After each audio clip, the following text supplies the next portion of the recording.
Muy buenas tardes, amada audiencia que en esta hora nos acompaña en este espacio de gracia y verdad de la Iglesia Bautista Reformada Salvación y Vida Eterna, la cual nos encontramos ubicado en la carrera 53, número 5977, local 1.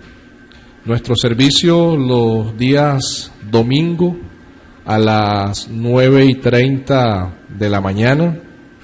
Tenemos servicio también los días miércoles a las 7 de la noche, donde estamos estudiando el libro de Isaías. Tenemos discipulado en este mismo lugar los días martes, los días jueves a las 7 de la noche.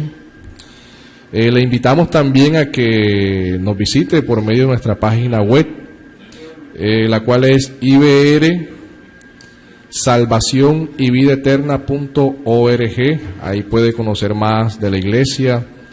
Allí hay un link, una pestaña donde dice predicaciones en video para que mire y pueda ser enseñado, instruido por medio de estas prédicas e enseñanzas que están ahí. O en el canal de YouTube también nos puede encontrar como Iglesia Bautista Reformada, Salvación y Vida Eterna. También los días sábados a las 4 de la tarde estamos en el seminario en el cual usted puede estudiar licenciatura en teología, puede hacer una maestría en estudios teológicos, un doctorado en estudios teológicos. Estamos en convenio con MINS. Y le invitamos a que se anime y pueda visitar estos medios o si puede acompañarnos directamente en nuestra iglesia. El tema en esta tarde a tratar es la Biblia y la política. Y viendo que estamos como en el ambiente, sobre todo para mañana, que es el famoso plebiscito y las votaciones que se van a dar. Y hemos visto cómo aún iglesias se han involucrado en todos estos temas de política y todo lo demás. Tengo una pregunta a Pastor Oduber que de pronto puede causar un poco de polémica en el ámbito evangélico, ya que uno ha visto a ministros, sobre todo a pastores, que se han dedicado a hacer proselitismo político en pro de campañas para ellos, postulándose al Senado, a la Asamblea, al Congreso. Y quiero preguntarle, ¿enseña las Escrituras o cómo podemos interpretar por medio de las Escrituras si un pastor, un ministro de Dios, sobre todo un pastor, puede desempeñarse como un político más en este país, puede alternar la política y su pastorado, o puede ser un senador de la República, o puede ser un congresista de la República, pero a la vez también un pastor? Es una gran pregunta, porque uno ve que el ser congresista lleva mucho tiempo, el estar allí sentado, legislando, escuchando, exponiendo. ¿Y su ministerio pastoral qué? Entonces, le pregunto eso, Pastor Oduber. Podríamos hablar de una doble militancia incluso. Es legítimo que un pastor milite en otro aspecto de la vida. Yo pienso que el Evangelio es muy claro, por lo menos en la carta a los Romanos. Pablo nos habla. Pablo, siervo de Jesucristo, llamado a ser apóstol, apartado para el Evangelio de Dios. Un político, si es cristiano, ha tenido de parte de Dios un llamado a esa vocación o a ese ministerio. o a ese servicio para la comunidad, porque realmente la política es un servicio que alguien presta por un llamado, por una vocación a toda la sociedad. Es legítimo que un cristiano se involucre en asuntos de la política. Todo creyente debe asumir esa responsabilidad, pues es también ciudadano y debe también participar, como lo dice la Escritura, siendo sal y siendo luz del mundo. Entonces, en ese sentido, una persona, un creyente, debe ejercer sus responsabilidades en el ámbito de la esfera política.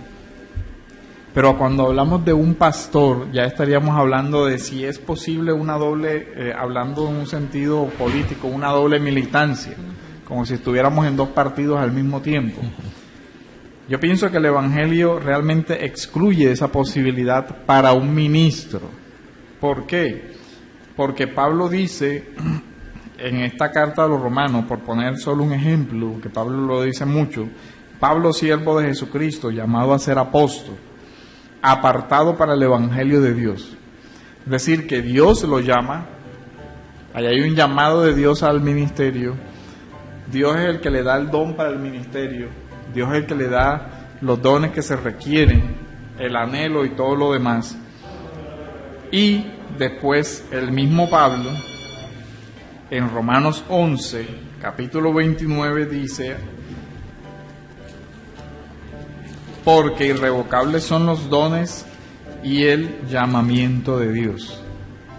Entonces, un pastor ha sido llamado a ser pastor ¿cuánto tiempo o durante cuántos años de su vida? Toda su vida esa persona ha sido consagrada al Evangelio. Dios lo ha apartado de muchos aspectos de su vida, de muchos, aspectos que son lícitos para otra persona, pero para esa persona Dios ha hecho un llamado especial. Tu vida va a ser consagrada al Evangelio desde hoy hasta el día que te mueras. Aquí no hay una jubilación. Entonces, ese pastor no puede o no sería consecuente con este llamado de Dios. Decir, no, lo que pasa es que Dios me llamó al pastorado, pero después me di cuenta que me llamó fue otra cosa. Y eso vale para cualquier cosa.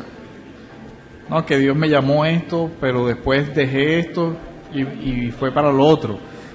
Con relación a todos los ministros del Evangelio, nosotros vemos que quienes fueron pastores o apóstoles comenzaron siendo apóstoles y murieron siendo apóstoles.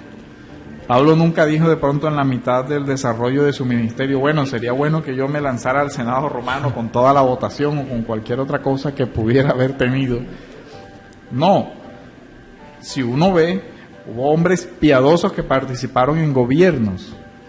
José, que después de que Dios lo puso, murió ahí en ese cargo, ejerciendo el llamado que Dios le había permitido. Daniel y etcétera, pero no hubo una doble militancia, no es que comenzó haciendo una cosa y terminó haciendo otra.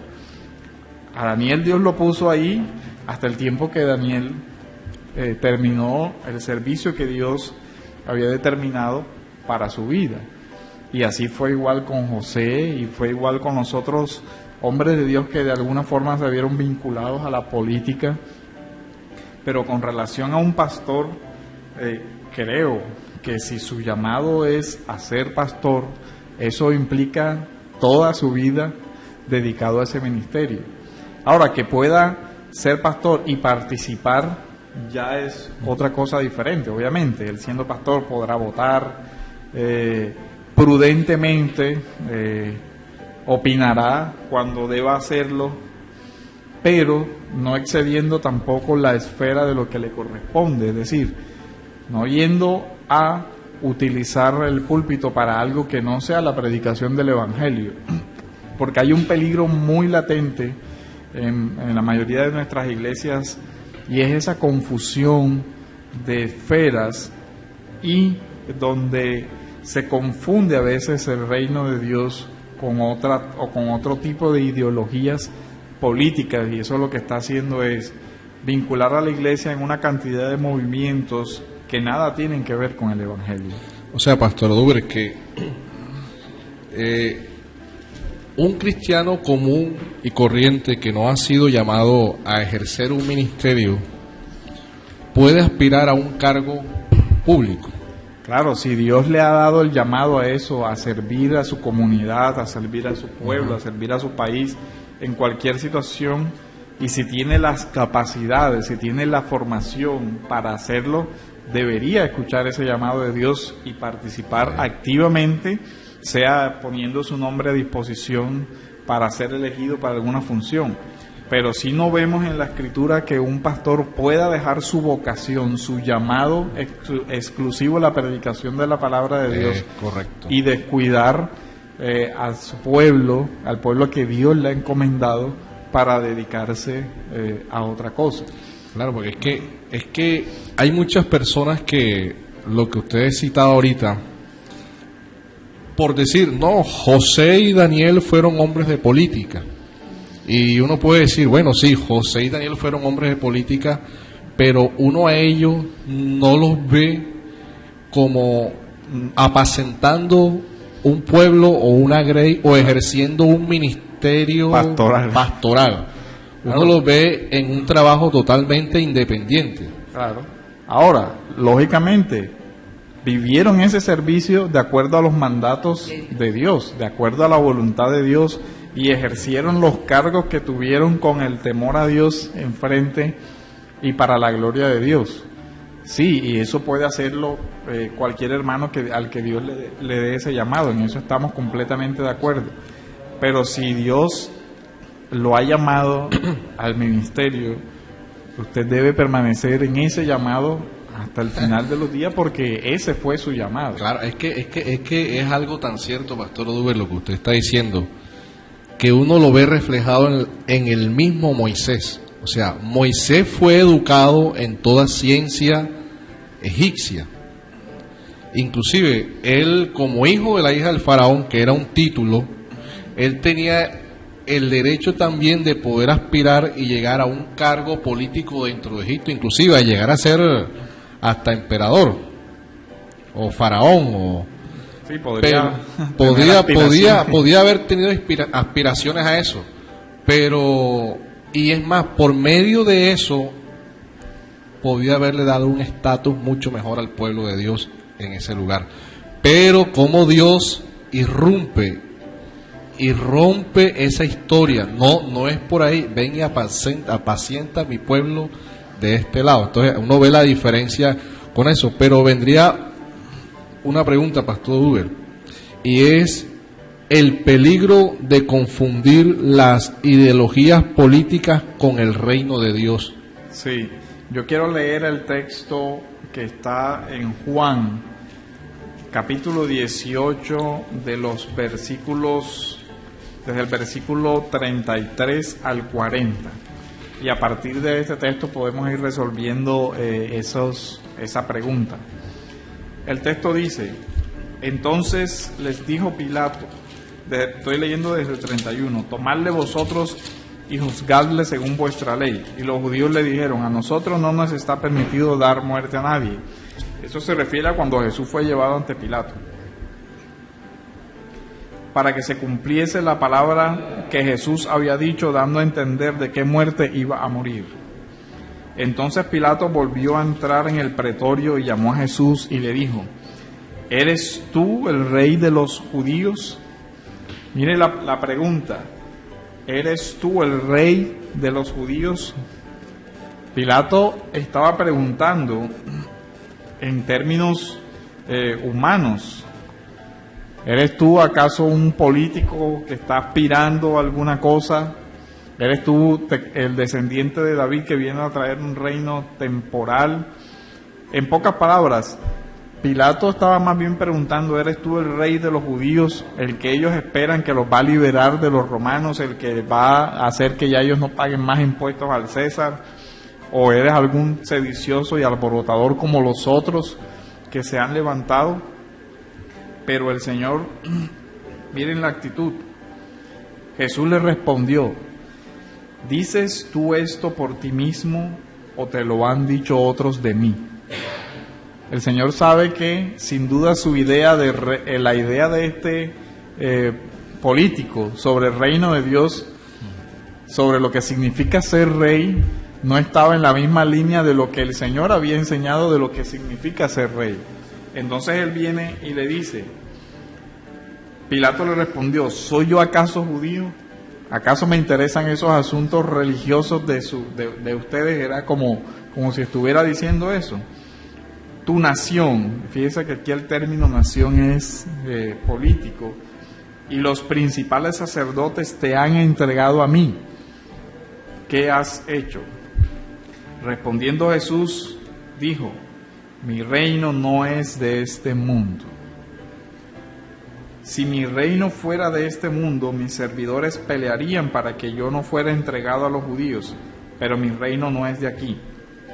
Le dijo entonces Pilato, ¿luego eres tú rey? Respondió Jesús, tú dices que yo soy rey, yo para esto he nacido y para esto he venido al mundo, para dar testimonio a la verdad. Todo aquel que es de la verdad oye mi voz. Le dijo Pilato, ¿qué es la verdad? Y cuando hubo dicho esto, salió otra vez a los judíos y les dijo, yo no hallo en él ningún delito, pero vosotros tenéis la costumbre de que os suelte a una de las personas, en fin. Entonces vemos que a qué peligro se está enfrentando la iglesia hoy, a confundir el reino de Dios, que no es de este mundo, que no es de aquí, con un reino temporal o con prebendas políticas. El reino de Dios, el reino de los cielos, no se va a construir por medio de ninguna ideología política humana. El reino de Dios se construye desde la fe en el Evangelio.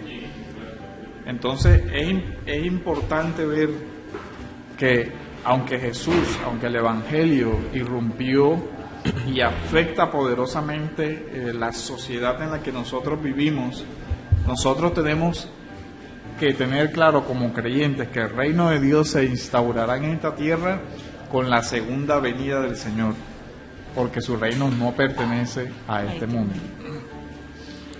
No, y ese tema hay que tenerlo bastante claro, porque pues nosotros como ciudadanos y como cristianos tenemos el derecho y el deber de participar y de dar nuestro voto. Claro. Y de escoger aún a los gobernantes de acuerdo a las propuestas que se estén presentando, que se estén dando.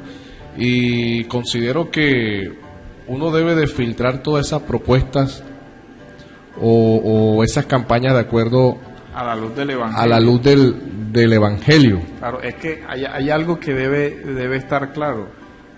Es que el cristiano debería votar como cristiano. El creyente debería votar de acuerdo a sus convicciones y de acuerdo a su cosmovisión. No puede darse el caso de que un cristiano se manifieste políticamente a favor de alguien que abiertamente se declara contrario a cualquiera de los valores del Evangelio. Un creyente no debería votar, por ejemplo, por un político que abiertamente está defendiendo la eugenesia, el aborto y todo ese tipo de cosas. Debería votar como cristianos. No estoy de acuerdo con eso y votar de acuerdo a los valores del Evangelio. Si yo estoy convencido de que la vida es un don irrevocable de Dios y que solamente Dios puede quitarlo, el aborto no es una política que el creyente puede apoyar. Y así con muchos ejemplos, y a la luz de eso nosotros deberíamos incluso ver todo aquello a lo que se nos requiere prestar opinión. El asunto es que muchas veces no se tienen cosmovisiones claras y convicciones claras desde el Evangelio, y por eso se toman decisiones como no son, o con los medios que no deberían ser. En este texto, por ejemplo, dice el Señor: mi reino no es de este mundo. Si mi reino fuera de este mundo, mis servidores pelearían para que yo no fuera entregado a los judíos. Entonces, fíjense, si estuviéramos hablando de medios humanos para establecer el reino de Dios, el Señor claramente dice: si mi reino fuera de este mundo, sería válida la acción armada para reclamar el mundo. Pero claramente el Señor dice, mi reino no es de este mundo. El reino de Dios no se extiende por las armas del mundo, ni por las armas, hablando literalmente, ni porque la iglesia se vincule o enarbole ideologías políticas. No es esa la forma como va a llegar a extenderse el evangelio al mundo, pero sí insistimos, a la luz de los valores del reino de Dios, las personas o el creyente debería eso guiarle para tomar cualquier decisión política.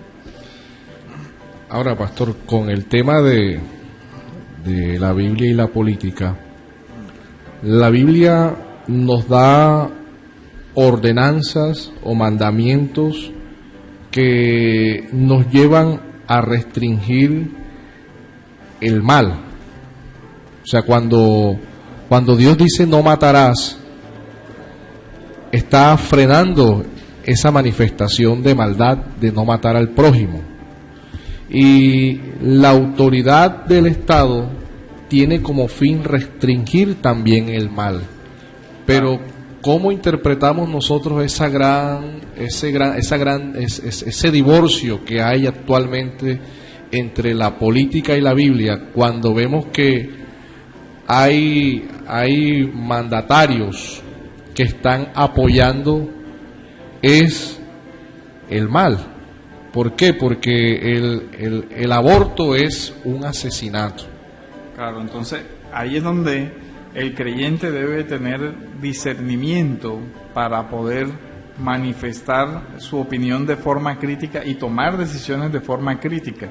Es importante que el creyente forme una mentalidad desde la Biblia que le permita leer la sociedad en la que está viviendo y actuar en consecuencia al Evangelio. Nosotros vemos por lo menos en el mismo capítulo de Romanos, en el capítulo 13, dice: sométase toda persona a las autoridades superiores, porque no hay autoridad sino de parte de Dios, y las que hay por Dios han sido establecidas. Algunos hermanos, leyendo solamente este texto, creen que el creyente simplemente debe pasivamente someterse a toda maldad que la sociedad pueda instaurar por medio de las legislaciones y todo lo demás. Pero si nosotros vemos el contexto general de la Biblia, las parteras, por ejemplo, fueron intimidadas y se les dio una orden del emperador en esa época y les dice que mataran a todos los niños recién nacidos. Y estas mujeres, ¿qué hicieron? Fueron y no ejecutaron la orden que el faraón había dado. Hay una clara desobediencia civil pacífica, porque ellas no fueron y armaron un motín de todas las parteras, sino que simplemente desatendieron la orden que la autoridad había dado. Incluso cuando se les pidió razón de por qué, simplemente dijeron: no, las mujeres de los judíos son robustas y cuando nosotras llegamos ya ellas han tenido sus hijos. Pero la realidad era que sí hubo una resistencia cuando la autoridad no respeta su esfera y está excediéndose. Incluso nosotros recordamos casos, por ejemplo, como el del apóstol Pablo, cuando iba a ser azotado por un centurión romano, y él legítimamente reclama su derecho. Le dice: ¿es legítimo castigar a un ciudadano romano sin antes haberle hecho un juicio? Y el soldado va y se lo dice al jefe y le dice: mira, este hombre está diciendo que es ciudadano romano. En esa época la pena por castigar de esa forma a un ciudadano romano podía llegar hasta la muerte. Y Pablo hace uso legítimo de un derecho civil y lo reclama frente a una autoridad que está actuando manifiestamente de forma arbitraria. Recordamos también cuando Pablo es encarcelado, creo que fue en Listra, también injustamente, sin habérsele hecho ningún juicio, y después simplemente llegan esas autoridades y mandan a sacarlo. Y cuando llegan los guardias le dicen, no, sal. Pablo dice, no. Hace una resistencia clara y dice, vengan ellos a sacarnos. Es decir, ellos dicen, él claramente reclama ese derecho y le dice, aunque yo debo obedecer la autoridad, en este caso la autoridad ha actuado por fuera de su esfera y debe sujetarse también a la ley. Hombre, bueno, Pastor Oduber, muchas gracias. Hermana Evodia, muchas gracias por acompañarnos y bueno, y podemos ver que cuando los justos gobiernan, el pueblo se alegra, pero solo cuando los justos. Cuando los injustos gobiernan, el pueblo sufre. Damos gracias a Dios por este momento, por esta hora. Invito al Pastor Oduber una corta oración para despedirnos.